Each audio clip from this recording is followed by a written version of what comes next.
Вы смотрите «Актуальное интервью». В студии Сергей Михедов. Здравствуйте. 29 октября отмечается Всемирный день борьбы с инсультом.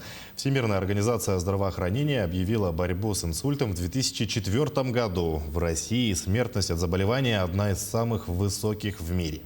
Как избежать инсульта, нам расскажет гостья в студии, врач-невролог, научный консультант регионального сосудистого центра Республиканской больницы номер 2, кандидат медицинских наук Саргалана Чугунова. Саргалана Афанасьевна, здравствуйте. Здравствуйте. Как изменилась статистика заболеваемости в регионе за последние 10 лет? Инсульт, к сожалению, является большой медицинской и социальной проблемой. И тенденции к снижению заболеваемости за последние годы не наблюдается. Как в России, в нашей стране ежегодно заболевает более 450 тысяч больных ежегодно, так и в нашей республике. В нашей республике острыми нарушениями мозгового кровообращения заболевает ежегодно более 2000 человек. Заболеваемость в настоящее время составляет 4-5 случаев на 1000 населения в год. И эти цифры, в целом сопоставимы со средними данными по Российской Федерации. Но если мы посмотрим динамику заболеваемости в нашей республике, то есть очень хорошие позитивные тенденции. То есть, если сравним данные по заболеваемости, допустим, 2010 года, и до пандемийного периода, то за этот десятилетний период произошло существенное снижение смертности от цереброваскулярных заболеваний примерно на 27%. А если мы возьмем цифры по летальности, то там тоже очень хорошая динамика. Но по заболеваемости есть особенности для нашей республики. Это очень высокая доля геморрагических инсультов, то есть если в Российской Федерации в среднем это 10-15% геморрагический инсульт, это кровоизлияние в мозг, то для нашей республики характерна доля 30%. То есть очень много случаев геморрагического инсульта. Если говорить о смертности, каков уровень в нашем регионе и на каком месте Якутия находится среди регионов России?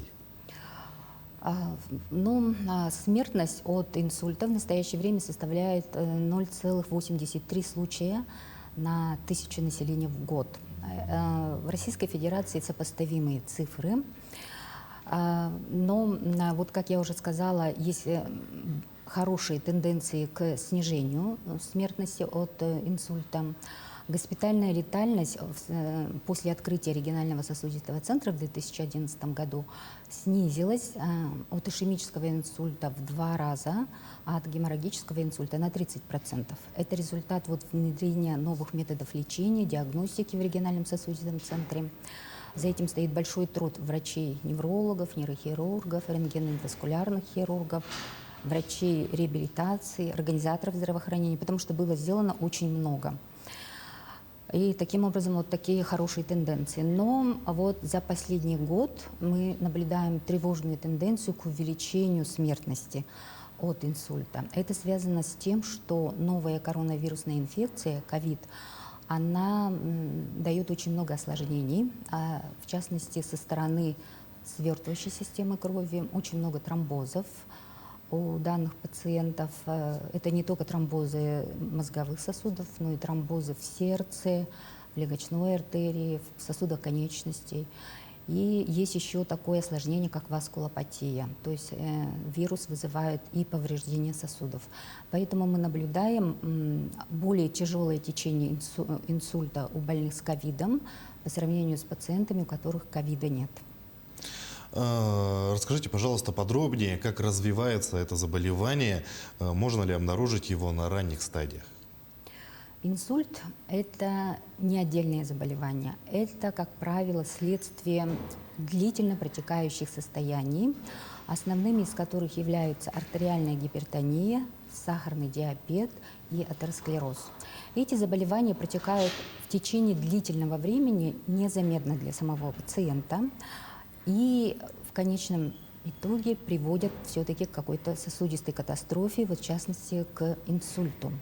Можно ли предотвратить Конечно, можно, если с ранних стадий вот этих заболеваний контролировать уровень артериального давления, принимать лекарства, контролировать уровень глюкозы в крови, уровень холестерина. Есть еще такое заболевание, нарушение ритма сердца, фибрилляция предсердий. Вот эти пациенты обязательно должны принимать антикоагулянты. Если соблюдать эти меры, то у данной категории пациентов можно существенно снизить риск возникновения инсульта. Это уже доказано. А кто чаще всего подвержен к этому заболеванию? Ну, инсульт – это возрастзависимое заболевание. То есть с увеличением возраста риск инсульта возрастает. Например, в Якутии у лиц молодого возраста, допустим, 30-летнего, заболеваемость составляет 0,7 случаев на 1000 населения в год. В 50 лет риск уже значительно возрастает и составляет уже 5 случаев, а старше 70 лет уже 17-19. Таким образом, мы видим прямую зависимость от возраста. Кроме того, инсультом мужчины заболевают 2 раза чаще, чем женщины. И такая тенденция не только у нас в Якутии, но и по всей Российской Федерации. Причем заболеваемость от инсульта выше у мужчин в молодом возрасте и в среднем возрасте. А вот в пожилом и в старческом возрасте там уже уровни заболеваемости сопоставимы между мужчинами и женщинами. Ну и, конечно, высокий риск инсульта – это у тех лиц, у которых вот факторы риска, которые я перечислила. Но это не значит, что инсульт не возникает у молодых пациентов. У нас много пациентов молодого возраста, это считается лица младше 45 лет. Число их не уменьшается, наоборот, увеличивается. Почему? Потому что помимо вот этих традиционных факторов риска, артериальная гипертония, допустим, у молодых, сахарный диабет тоже часто диагностируется. У них много инсультов, так называемых редких причин. Например, у них часто обнаруживаются врожденные аномалии сосудов головного мозга, аневризмы, артериовенозные мальформации, которые имеют тенденцию к разрывам. Кроме того, есть генетические мутации, которые вызывают нарушение в свертываемости крови. Поэтому вот очень много таких вот других причин инсульта именно у молодых пациентов. А может ли образ жизни влиять на появление болезни, например, вредные привычки? Да. Вот расскажите об этом подробнее. Безусловно. Образ жизни, он вносит очень существенный вклад в профилактику заболеваний, да, потому что доказано, что здоровый образ жизни, отказ от вредных привычек, в частности от курения, от употребления алкоголя, наркотиков, правильное питание, сбалансированная и физическая активность, они способствуют тому, что не развиваются вот эти факторы риска инсульта, и, соответственно, риск инсульта намного падает. Это очень важная тема, которую нужно больше пропагандировать. Об этом нужно постоянно повторять, потому что вот доказано, что именно пропаганда здорового образа жизни может очень существенно снизить заболеваемость инсультом. А какие еще есть меры профилактики инсульта? Вот то, что мы перечислили, это называется популяционные методы. То есть они работают на больших слоях населения. Это должен знать каждый. И это дело профилактики, которым должны заниматься не только медики, но и государственные органы, средства массовой информации, образовательные учреждения и так далее. То есть это такая должна быть очень широкая кампания. Но помимо этих мер есть еще меры, называются, высокого риска.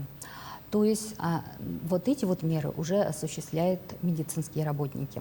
Например, нужно своевременно выявлять пациентов, у которых есть вот сужение сосудов, стенозы называется, да, и своевременно их направлять на операции, например, каротидную эндоэктомию или стентирование. Своевременно выявлять аневризмы с высоким риском разрыва и своевременно их оперировать и так далее. Выявлять пациентов, допустим, с какими-то коагулопатиями врожденными. То есть это специальные медицинские меры, которые работают на группах высокого риска пациентов. Как правило, например, кровоизлияние в мозг происходит резко и неожиданно, да, может это произойти в компании людей. Расскажите, какие признаки могут появиться у этого заболевания? Как определить, что у человека инсульт? Да, вот первые признаки инсульта, не только геморрагического, но и ишемического, должен знать каждый человек, да, потому что нужно вовремя распознать и вызвать скорую помощь. Чем раньше будет вызвана скорая помощь, оказана медицинская помощь, тем эффективнее лечение. Какие первые признаки? Абсолютное большинство инсультов начинается с таких признаков, как слабость в какой-то конечности. Это может быть какая-то изолированная или рука, или нога, или чаще всего и рука, и нога. При этом в этой же стороне могут быть нарушения чувствительности, появляется как бы перекос лица, то есть опускается угол рта, ухудшается речь. Вот эти простые признаки говорят о том, что у пациента развился инсульт. Но кроме этого есть еще другие признаки. Может инсульт начаться и без этих признаков. Он может начаться, например, с нарушения речи, с нарушения зрения, с головокружения, нарушения координации. Вот во всех этих случаях и также может быть сильная головная боль, внезапная, да, необъяснимая, нужно вызывать скорую помощь. Во многих регионах отмечают этот день различными мероприятиями. Что организуют у нас? Проводится декада, посвященная Всемирному дню борьбы с инсультом.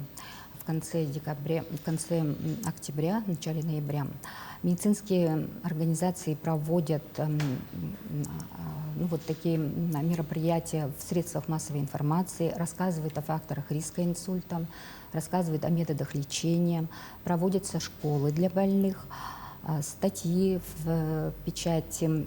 Вот 29 октября у нас в Якутске телебашня будет окрашена в красный цвет, как напоминание о важности этой проблемы, о распространенности инсульта, об опасности. Это нужно для того, чтобы каждый задумался о том, что борьба с факторами риска – это очень важно не только для самого человека, но и для его окружения.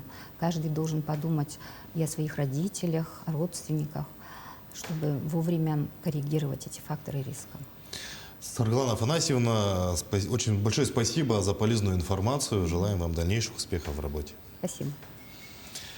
Напомню о том, как избежать инсульта, нам рассказала врач-невролог, кандидат медицинских наук Сарглана Чугунова. Вы смотрели актуальное интервью. Оставайтесь с нами.